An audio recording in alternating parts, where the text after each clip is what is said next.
glad you made this episode. We're going to go through a couple things, but the primary thing that I want to talk about today is the concept of the feel or the hand of a specific yarn. In this day and age of pandemic and a lot of internet-based buying of especially things like yarn, if you're a hand knitter like myself, then you kind of have to start to establish some level of vocabulary associated with what the feel of the yarn is, and what kind of fabric it's going to create, and what kind of drape, and what kind of loftiness to the yarn, and how soft is it. And I think a lot of those concepts are put together in the concept of the hand of a yarn. So that's, I'm also going to talk about a recent beloved purchase I made in terms of my knitting paraphernalia, and a few other things, some of the projects that I'm working on. So sit back and, like my friend Cabin Boy Knits Christopher says, grab your favorite beverage and watch along. So the first thing, I've been working a lot, if you've been following the blog, on Rose's fingerless mitts. Rose's mitts are basically a thumbed mitten type of thing without the top on it. And a friend of mine whose mother-in-law is named Rose asked me to design and make a fingerless mitt for a gift that she could give to her. And so I created these and really liked the pattern quite a bit, and decided that they would actually sell real well at craft shows, and I could make them rather quickly. And the pattern itself, when I first designed it, called for a sport weight yarn. One of the few sport weight yarns I actually had in my stash was a Cormo Alpaca blend. It was spectacularly soft and squishy and warm. It was everything I wanted in a yarn, especially for something that came in direct contact with your skin. And so I went to try to order more of this yarn, and the company doesn't seem to be in business any longer. And so I'm imagining that they probably don't sell their yarns anymore. I'll try reaching out again to see whether I can get contact, but I never did hear back from the one email I sent out requesting information about their yarn. That being said, it required me to go out and look at internet sources for trying to find a Cormo Alpaca blend in sport weight that I could use for this particular design, and make a lot of those for the craft shows that I'm doing. So the first company I came up with was a company out on Whidbey Island in the Pacific Northwest of the United States. And they had a spectacular blend. They actually call it, and a sport weight of Cormo and Alpaca, and it's actually called Marshmallow Cream. I'll put the yarn vendor's information down in comments so that you can get to it. But there are a couple things that I didn't ask about when I first ordered this yarn. First of all, it's a rather lightweight sport weight. It's much closer to fingering, I think, than sport. And as a result, the overall texture of the glove was a little bit looser and more delicate. But it was certainly as soft and as squishy. So I was looking at a different vendor as well, and came upon a farm called Alpaca Tracks, who I think does mostly sheep and wool festivals and sells most of their yarn at various festivals around the country. But they also have a website, and I'll put that information down there as well. And they had 3 yarns that they talked about. The first one was a Cormo Alpaca blend in a rather thick version of sport weight. In fact, I would probably consider it to be DK weight. I haven't done the actual measurements to determine what grist is.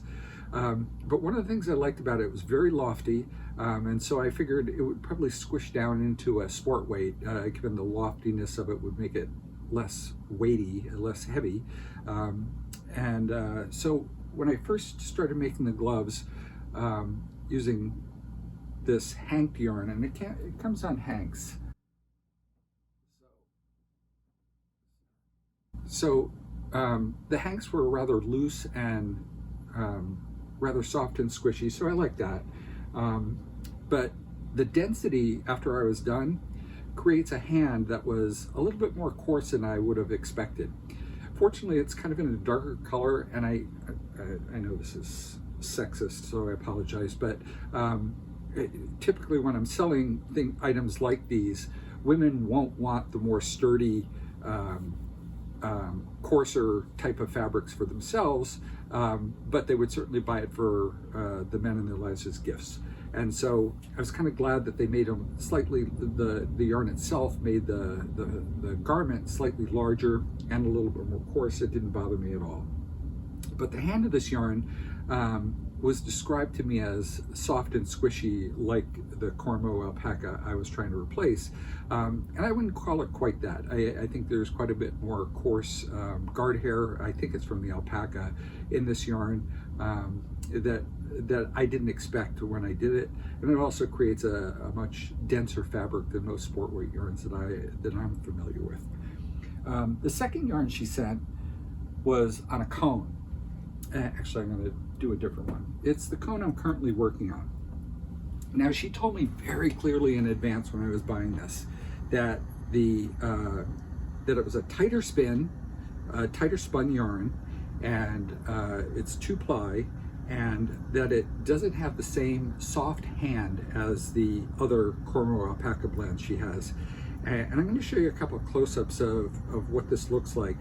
But I was very concerned when I was knitting my first mitt out of this because the fabric was, I don't know if you've ever worked with hemp before, but it had this very distinct, stiff, coarse, and I'll try to capture this in some of the close-up photos that I put in here, but you can see that the density of this thing doesn't even allow it to like bend very easily. It's that kind of like crisp almost of a yarn. And as I was knitting it, and you can kind of see this in the finished product, it's practically see-through in terms of the fabric. It creates almost what looks like sort of like a threadbare almost sort of effect on the fabric. And again, the close-up picture of this will show you how you can see light through it much more easily. So one of the things I was concerned about, she explained that to me very clearly, and I was expecting that when I bought this cone of yarn. But cones of yarn are oftentimes spun in a different way, and also sometimes spun with a particular oil that takes some of the lint out of the machine knitting process sometimes. I don't know if this one had any. It doesn't feel like it feels dry, and so it doesn't feel like it's got any kind of oil in it to help it go through a knitting machine, but it certainly is tighter, more tightly spun. But one of the nice things about tightly spun yarns, especially when it comes to fibers like Cormo, is when you wash it, it oftentimes blooms. And so that's exactly what I ended up doing. I made one of those gloves and washed it, and when you compare those two, you can see that there's a softness and there's a fullness to the fabric in the washed mitt that you can't see in the unwashed mitt. And so I'm very happy with the resulting fabric. And even though working with this particular yarn is nowhere near as nice as a hand knitter, because it's like a little bit harsh on my hands. It's scratchy, it's coarse, and it's stiff. When the final finished product is done, this thing is dreamy soft. It's really lovely and soft, and also that loftiness when the yarn fulls somewhat creates a really nice warm fabric as well, with a lot of insulating practices to it, or specifics to it. So I've grown to very much like this version of it. I do have another wool Cormo alpaca blend that she sent me, the same one from Alpaca Tracks, which is Cormo and alpaca as well, and it's also on a cone, but it's not spun anywhere near as tightly as the other cone, and it's also not quite as thick as the hanked yarn, I don't think, in terms of the density. So I'll look forward to seeing how this one knits up and what the hand of this is. One other example I wanted to give is my own personal hand spun. I had gotten a spectacularly nice roving from a sheep herder out in Minnesota. He's Tommy Yates of Minnesota wool mill, Minnesota Wool Mill, I think it's called, or something like that. I'll put the link down there as well. And so I spun this up rather fine. I was hoping to get a sock weight yarn, and I successfully did that. And I decided I was going to try to see what it looked like going through my sock knitting machine. And it created this beautiful sock. It actually went through it perfectly. It just created just a spectacularly good sock. And I was really happy with it. And then I mentioned Tommy in one of my posts about that sock, and Tommy came back and he said, wait until you wash it. And that was when I first started realizing that there's so many factors that affect the hand or the drape of a fabric that you create in hand knitting or in machine knitting as well. When I finally ended up washing these, oh my gosh, they created this unbelievably soft and fluffy, and still it's a delicate, lightweight fabric, and they're just the most warm, luscious socks. I will take great care of these socks forever because I just love how they came out. I do have at least one other sock's worth of this hand spun yarn, and I'll look very much forward to trying to make another pair from that. The other thing I wanted to talk about in terms of the hand is not just wool and natural fibers, but the synthetic or acrylic fibers. I had looked for an acrylic. Oftentimes I'm asked to make things for nieces and nephews who I know might not take care of the garment as well as they should. And more recently, I've started knitting for younger people as part of craft show sales. And so I wanted to have things that were completely acrylic with no wool in them at all. So I've been looking for a decent acrylic with a decent hand to it. There's a number of them I tried in the past, and I just don't like it. Knit Picks has one that I just think is awful. And so there's a bunch that I really don't like. But Love Crafts is one that has put out 100% acrylic called Paint Box. And it comes in a bunch of different colors, and it's got a really nice hand when you're knitting with it, and it creates actually a very nice fabric. I do have to say, there's the one complaint I have. The one complaint I do have about it is when you do wash this, it actually changes the characteristic of it quite a bit, and it's not quite as drapey and loose of a fabric. It kind of bulks up the fabric a little bit, and it makes it a little bit less soft, but it's really a joy to work with, and I think if you wash it carefully, I don't think it will do that.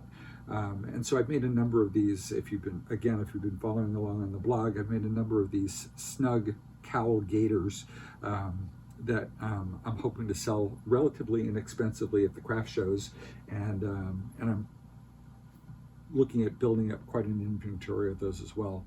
But that's the best acrylic I found. So if you guys have any really good acrylics that you've come to start working with and you really like them a lot, I'd be more than happy to take a look at those as well. But I have actually purchased quite a bit of this acrylics. It's very inexpensive when it goes on sale. I literally paid, in essence, the yarn that it takes to make one of these cost me about $2.50 to as far as yarn costs when it comes to that.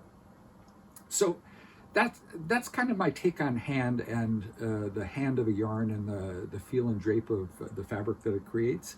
I'd be interested to hear if you had any ideas on ways you could express that. As somebody who's been knitting for so long, it's kind of strange to me that I've just only recently come to this kind of gaining some level of vocabulary associated with that. The other thing I'm very excited about is a new purchase I made. And now some of you might not think it's so great, but I've always had I purchased a year or two ago a set of interchangeable needles from Lykke. I'm sure that's not how you pronounce Lykke. It's probably something like Lykke or something, I don't know. But mine was in a driftwood or a tan kind of color. You may have seen it if you followed along on my blog. This set, I think is so spectacular. It's a color called blush, and I can't even describe, even after having just gone through all that concept about the hand of a yarn, I can't describe how unbelievably soft and plush this case is. It's like a suede, sort of like a faux suede feel to it, that is just spectacularly beautiful. And the other thing that's really nice about the Lykke blush set is that the cables are swivel cables. This section right at the base where it attaches to the cable actually swivels, and I find that to be a really useful thing, so that as I'm knitting something, my cable doesn't get all tangled and glommed together. So I'll put information on how to look for and get your own set of blush Lykke interchangeable needles. But I am just so excited to have these. I will be using these. You'll see these showing up a lot in photos in my blog, I'm sure, over the course of the next few days. Finally, let's talk a little bit about current knitting. So you saw me working on my current project before, which is the second of Rose's fingerless mitts. Right now I finished one. In fact, I washed and blocked that one to make sure the fabric was worth making a second one, honestly. Because if it wasn't, I was just going to, in essence, come up with something else to use that yarn for in total and not even start the second one if I didn't like the resulting fabric or think that it would sell, honestly. And so I've been working on the second of that fingerless mitt as one of my works in progress. And the other thing is, I started another one of these. I told you I had gotten a little bit more paint box yarn from Love Crafts, and one of the things I decided to make with, so one of the reasons I ordered a bunch more of the Love Crafts is, first of all, it went on sale and it was very inexpensive. But second of all, I've decided to lead a workshop at the men's spring knitting retreat this coming May, and I'm going to be doing it on helical knitting and or helical stripe knitting, to be specific. And I've done a tutorial out there. I'll link to that in the comments as well, on helical stripe knitting, so that they don't have the jog, but also so that they're fully reversible, so that you're not carrying an unused color up in one specific area of the piece. So I've just started another snug cowl gaiter, and I have to say, these things, first of all, they knit up very quickly. If you can, the faster you can knit up I-cord, the faster these things knit up typically. Basically, all I do is I create this edge, is just 5-stitch I-cord, and it's 89 rounds of 5-stitch I-cord. And then once I'm done with this long I-cord, I pick up along the side of the I-cord 88 stitches, leaving the last one to the 89th row of I-cord to Kitchener stitch or graft it to the end of the other side, so that I can start knitting in the round. And so now I've picked up 88 stitches around around the top of the I-cord, and then start the helical knitting process to get these various stripes in here. This particular one has one single stripe of darker gray and 2 single stripes of the lighter gray as we're going up helically. So in essence, it's 3 strands of knitting going on all at once. And but hopefully that'll be easily explainable in my workshop that I give at the Men's Spring Knitting Retreat this coming May. If you have any comments or questions about hand of yarn, or would like more information about any of the yarns that you've seen today, please feel free to leave a comment down there. I answer all comments. I read every one that comes in, and I certainly usually like them as long as they're not spam. And please also, if you would, just like the video and subscribe if you haven't already subscribed. Most of the people who are watching this have already subscribed, so thank you for that.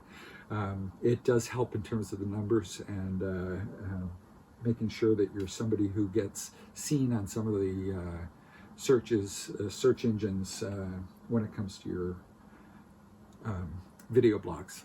So thanks for watching, and I'll look forward to hearing any of your comments, and I'll see you next time.